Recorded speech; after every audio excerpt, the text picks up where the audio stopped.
Welcome back to episode 2 of Super Mario Bros. Arcade version. There's no subtitle to it. That's actually all it's called. The search for Quincy Jones is gold. Ah!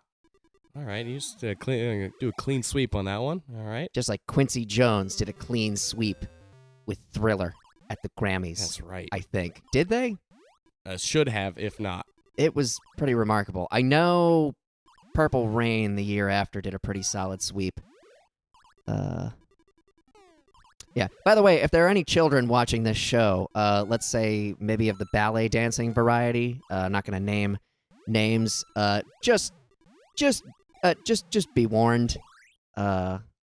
Whatever you see or hear in this episode or any other episode of Raspberry Plays, it's not to be repeated. Don't do that. The words you learn in school are to be repeated, not the words you learn from Raspberry Plays. Like detention and what the hell do they teach kids these days? Oh man, not cursive. Because it's useless. It kind of is, though. I've never used cursive as an adult. No, and I do remember learning it. And it just made my handwriting worse. It didn't do anything. It just infused it with my regular handwriting, and now it's god awful. Yeah, kids who may be watching, look, we're not trying to be bad influences or anything, but if your school's teaching you cursive, get out. Yeah, your school's go somewhere else. Your school is garbage. Like you have a choice. And I don't know if the minute mark has been reached yet or not, but if it has, I'll bleep this out. But if your school is teaching you cursive, your school's full of shit. Especially if it's a private school, because you're paying for them to teach you bullshit. Which they might be doing anyway, because it's private school, and they can... Oh, wow. Aha! I kind of wrecked us on that one. There we go. Pop. Pop. So I think we've had this discussion at some point before, but we never had it on air. He's faster now! Okay, go ahead. Oh, Jesus. Speaking of Michael Jackson and Quincy Jones, who always pronounces his name as Quincy in interviews, which I think is hilarious. He's like, Michael. Oh, no. He always sounds like he's mildly sauced. Oh, shit. Oh, Michael. Maybe that's because he's, like 80-something and has been around for a billion years. But of the three, let's say, classic period Michael Jackson albums, Off the Wall, Thriller, and Bad. Yes. Which is your favorite? Which is your going favorite? Oh, as a whole, Thriller. Okay. The songs that I enjoy kind of as standalone songs the most of, I'd say Off the Wall. Does that make sense? Yeah, it's funny sometimes. There's just songs from Off the Wall that I'll put on and be like, oh, this song goes hard. But Thriller as an album, which I have on vinyl, is like a cohesive listening experience, which is very good. Has a lot more winners to kind of tie it all together. I don't even know if I feel like it's a more cohesive listening experience. I feel like maybe it's just packed with a ton, because it's basically an album of a ton of hit singles. Yeah. None of those songs go over 5 minutes, I think. The Girl Is Mine. That's it? I can't even remember. Whereas Off the Wall, I feel like just because it was a newer experience, Off the Wall was the blueprint for what they were ultimately going to do with Thriller. It's like, let's get Michael Jackson, let's put him together with a bunch of really good songwriters. Let's get him in the studio with Quincy Jones and Bruce Swedien, his engineer, and let's basically introduce Michael Jackson, the adult. Not, little Michael Jackson from the Jackson 5, which he had been. And then we'll make him do disco pop songs. Yeah. We'll make him, I would argue one of the quintessential disco records. Not because it was done in a timely manner, but because it almost functions as a best of the disco era sound kind of compilation. You know what I mean? It captures a lot of what was really great and interesting and exciting about disco. It doesn't revolutionize anything. It highlights it. Yeah. Yeah. It's not causing any, and Thriller, I would argue, to some extent, is sort of the same thing. It's not like, it wasn't pioneering in its use of synthesizers. Those were not necessarily new frontiers. I think those had been covered largely by new wave groups and, even by funk groups and things like that. But I don't think those sounds had ever been presented in an environment so slick. if that makes sense. That does, yeah. They weren't pushing music-making boundaries. End of thought, but not really. Yeah, I'm inclined to say, actually, folks watching, if you have a favorite Michael Jackson album, and it doesn't have to be from those classic 3 either, because there are other good ones, obviously. Let us know in the comments. Tell us your favorite Michael Jackson album, or tell us your favorite Prince album. Ooh, which we were not talking about, but do that anyway. Incidentally, Ryan Goodwin, favorite Prince album, what is it? Oh, and man. why is it Dirty Mind? Oh, well, because it's not, because I really haven't listened to a lot of Prince albums. I'm embarrassed, I'm going to have to say. So it's the his second one, just it's self-titled, it's just Prince, right? Yeah. Yeah. Yeah. A Sign of Things to Come. It's good, but, oh, man, Okay. How have I not made you listen to Dirty Mind? I don't know. Or Controversy? Ooh. Like, we've been on the road together and we didn't put that on the playlist. That's why. for over 60 hours now, I think. When you calculate it all together, let's play one more round. I'm having fun. Unless No, hey, do it. let's What is B? What changes? maybe it's faster God, I hope so. because we were doing so well at this. I mean, Doing so good. we're pros.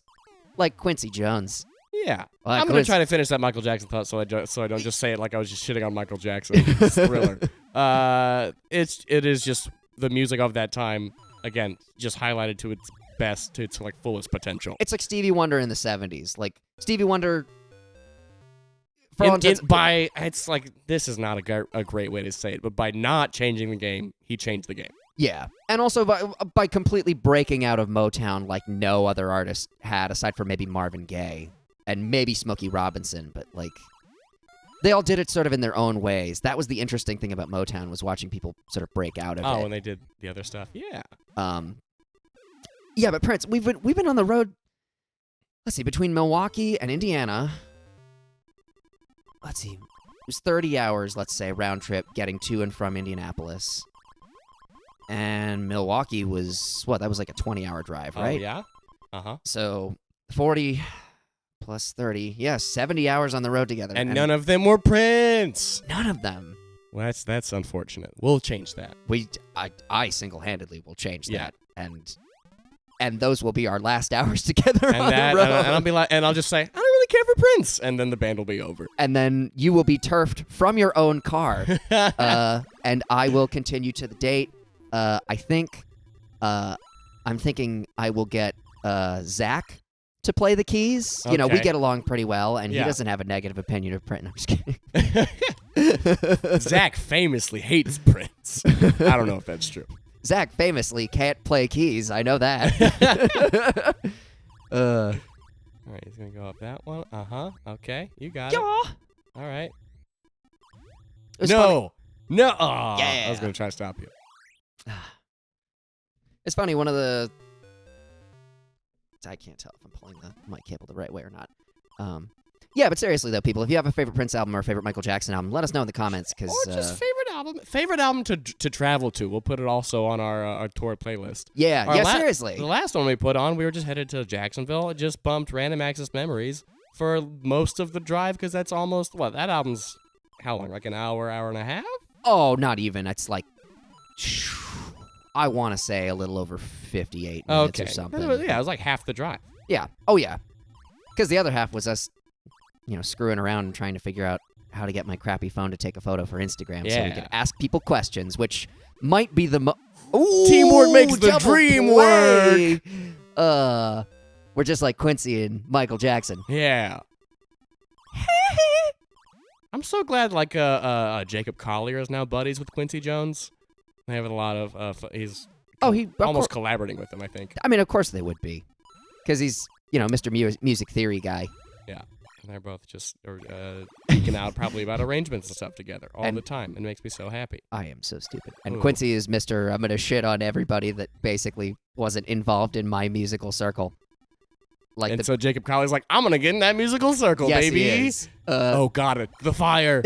Which is not to deny Jacob Collier's musical talent. Obviously, he has a ton of it. But Quincy being like, man, the Beatles are the worst musicians ever. It's like, well, yeah, I guess if you're judging them by the standard of jazz players, yes. Sure, but yeah. Who cares? Like, it doesn't really matter. Oh, God. like, the records are terrible. It's like Quincy Jones made some solo albums that were not good. Like, just definitively so. Oh, is it? I'm on the lone squad now. Okay, here we go, baby. Yep. Just gonna sit here and just drink it in. just gonna take it in. Yeah, well, it's Prince albums. When it comes to Prince albums, I would definitely. I'm always torn. I like Around the World in a Day because the musical content is great, but also because it was not Purple Rain. So, like... Explain. So Purple Rain comes out in 84, right? And that was the album of that year. In the same way that Thriller was very much the album of 83. Yeah, okay. And, Purple Rain was basically an artistic zenith from what I would call the first era of Prince, starting from, let's say, Dirty Mind through 1999, Controversy. Jesus Christ. That and was then Purple just Rain. 3 in a row. Oh, man. And we're out, baby. Oh, boy, it really is. Tune in next time where we talk about the Michael Jackson-Prince rivalry. It's juicy. Or so we've been told. It may be. I've just seen a couple of YouTube videos about it. It may or may not be real. I talked to Michael about it. This is sad. This is a one-sided rivalry with Prince. And I would call him Smelly. He would call him Smelly in the studio, Michael Jackson. Quincy would. I know because Quincy's a close personal friend of mine. Oh, okay. And he had some not kind things to say about you. Oh. Oh. He left his toilet seat up. Oh. That's called alpha-ing the toilet seat anyway. Show him who's boss. Let him know whose house it is. You may be living here, but I exist here. Deep, dude. Bye. Join us next time for more like, comment, and subscribe for more deep thoughts and, again, more info on the Michael Jackson-Prince rivalry. Which we will immediately drop to gaslight you, our viewing audience, and make you wonder where that continuation of that thought went. We won't put it in a video. Mm-hmm. We'll just talk about it off mic.